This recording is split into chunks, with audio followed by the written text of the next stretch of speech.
हे hi guys. आशा करता हूँ आप सभी बहुत अच्छे होंगे। तो गाइस, जैसे कि आप देख सकते हैं इस वीडियो में हम लोग जो भी इंटरनेशनल पैसेंजर की जो अराइवल हो रही है, जी हाँ, अगर आप बाहर से आ रहे हैं, आप किसी और कंट्री से इंडिया में वापस आ रहे हैं, तो तब आपको क्या गाइडलाइन फॉलो करनी होगी और जो भी ऑफिशियल जो गाइडलाइन जो गवर्नमेंट की तरफ से दी गई है वो सारे विषय में हम लोग डिस्कस करेंगे। क्या आपको क्वारंटाइन में जाना है तो क्या वो होम क्वारंटाइन होगी, कि वो गवर्नमेंट के द्वारा प्रोवाइड की गई क्वारंटाइन होगी, क्या वो पेड क्वारंटाइन होगी। ये सारे ही विषय में हम आपको आगे वीडियो में दिखाएंगे। इससे पहले अगर आप हमारे संग पहली बार जुड़ रहे हैं तो चैनल को सब्सक्राइब जरूर कर लीजिएगा और बेल आइकन को प्रेस कर दीजिएगा कि हर पल की अपडेट आपको मिल जाया करे। तो आइए आज का वीडियो स्टार्ट किया जाए। तो दोस्तों, जैसे कि आप देख सकते हैं कि ये गाइडलाइन गवर्नमेंट ऑफ इंडिया की तरफ से दी गई है। इसके अलावा अगर जब वीडियो कंप्लीट हो जाए तो आपको लगता है कि कोई भी ऐसा पॉइंट अगर मैं मिस कर गया हूँ तो प्लीज़ कमेंट करके ज़रूर उसे ऐड कर दीजिएगा।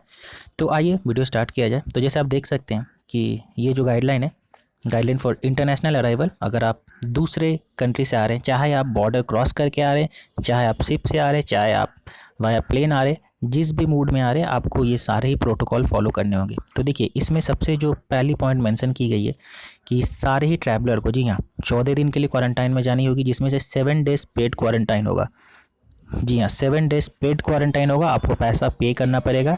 वो क्वारंटाइन इंस्टीट्यूशनल क्वारंटाइन होगा जो गवर्नमेंट ही आपके लिए अरेंज करेगी, लेकिन आपको पैसा देना होगा। उसके बाद जो 7 डेज है वो आप अपने घर पे क्वारंटाइन रहिएगा। तो 7 डेज पेड क्वारंटाइन जो कि इंस्टीट्यूशनल क्वारंटाइन होगा। उसके बाद जो अगला 7 दिन होगा वो आप होम क्वारंटाइन रहेगा, होम में आइसोलेट रहिएगा। जी हाँ, इसके बाद जो सेकेंड पॉइंट यहाँ पे बोली गई है कि कुछ ऐसा एक्सेप्शन भी दिया जाएगा, जैसे कि आपके घर में कोई इमरजेंसी है या कोई वुमेन है जो प्रेग्नेंट है, तो उन सभी को यहाँ पे छूट दी जाएगी। जी हाँ, उन सभी को यहाँ पे छूट दी जाएगी। वो चाहे तो 14 के 14 दिन अपने घर में होम क्वारंटाइन कर सकते हैं, लेकिन आपको आरोग्य सेतु ऐप मैंडेटरी है इंस्टॉल करना। जी हाँ, आरोग्य सेतु ऐप मैंडेटरी है कि आप इंस्टॉल कर लें अपने मोबाइल में। इस बात को ध्यान में रखिएगा। उसके बाद अगर बात की जाए तो 3 नंबर पॉइंट में आप देख सकते हैं कि यहाँ मेंशन है कि dos don't shall be provide along with ticket to the travellers. तो यानी आप जो टिकट लेके ट्रैवल कर रहे हैं उसमें भी ये सारे बातें लिखी रहेंगी, क्या आपको करना है, क्या आपको नहीं करना है। तो इस बात को भी ध्यान रखिएगा। इसके बाद दोस्तों, जैसे कि मैंने आपको ऑलरेडी बोल दिया, चौथे पॉइंट में सेम लिखा हुआ है कि आपको आरोग्य सेतु ऐप को अपने मोबाइल में डाउनलोड कर लेनी है। इसके अलावा उन्हीं को ट्रैवल करने दी जाएगी जो एसिम्टोमेटिक हो गए, जिनमें कोई सिम्टम नहीं होगा। तो इस बात को भी याद रखिएगा। इसके बाद दोस्तों, जो 6 नंबर पॉइंट है मैं आपको दिखा दूं। तो 6 नंबर पॉइंट है, तो इसमें दी गई है कि अगर कोई बॉर्डर के थ्रू, जो मैंने आपको बोला कि आप बॉर्डर, अगर सपोज़ आप नेपाल में हैं या चाहे आप बांग्लादेश में हैं, तो अगर आप वहाँ से आ रहे हैं, बॉर्डर के थ्रू डायरेक्ट आ रहे हैं, आप किसी ट्रांसपोर्ट मोड का यूज़ नहीं कर रहे हैं, तो अगर बॉर्डर के थ्रू आ रहे हैं तब भी आपको सेम प्रोटोकॉल को फॉलो करनी होगी। जी हाँ, सेम प्रोटोकॉल को फॉलो करनी होगी।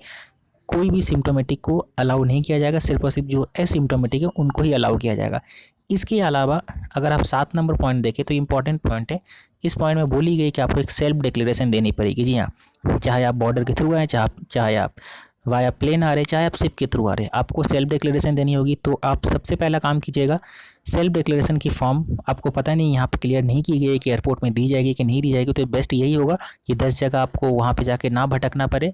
तो भटकने की जगह आप उसको घर में ही अपने मोबाइल में आरोग्य सेतु ऐप से डाउनलोड कर लीजिएगा उस फॉर्म को और फिलअप कर लीजिएगा घर में। ठीक है, तो आपको कोई दिक्कत नहीं आएगी।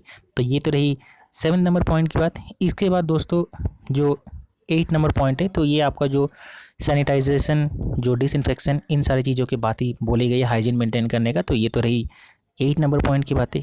इसके अलावा दोस्तों, अगर 9th नंबर पॉइंट की मैं बात करूं तो सोशल डिस्टेंसिंग के लिए बोली गई है कि आपको सोशल डिस्टेंसिंग, तो अभी लगभग सभी उस चीज़ को फॉलो कर रहे हैं। जी हाँ, इसके अलावा बोली ये भी गई है कि कोई भी आप एयरपोर्ट में जाएंगे वहाँ पर आपको प्रॉपर कोविड-19 के लेकर प्रिकॉशनरी मेजर क्या क्या है उसके लिए अनाउंसमेंट होते रहेंगे। इसके अलावा दोस्तों, अगर मैं 11 नंबर पॉइंट की बात करूँ तो आपको सेम नॉर्मल जो हाइजीन फॉलो करना है, आपको मास्क पहनना है, ये सारी चीज़ को ध्यान रखना है। इसके अलावा दोस्तों, जब आप जहाँ पहुँचिएगा अपने डेस्टिनेशन पे, वहाँ पे भी आपकी स्क्रीनिंग की जाएगी। और स्क्रीनिंग करने के बाद जो जिन अगर किन्हीं को सिम्टम पाया जाता है तो उनको इमीडिएटली आइसोलेट करके, जो भी आईसीएमआर के गाइडलाइन है, आईसीएमआर की जो भी गाइडलाइन है उसके थ्रू आपको जो भी मेडिकल की ट्रीटमेंट दी जाएगी आपको वहाँ भेज दिया जाएगा।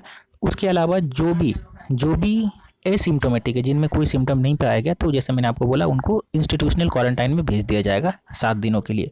जी हाँ, 7 दिनों के बाद, जी हाँ, जो भी क्वारंटाइन में जा रहे हैं 7 डेज़ के लिए इंस्टीट्यूशनल क्वारंटाइन में, वहाँ पे आईसीएमआर के प्रोटोकॉल के हिसाब से आपकी टेस्टिंग भी की जाएगी। जी हाँ, आपकी टेस्टिंग भी की जाएगी।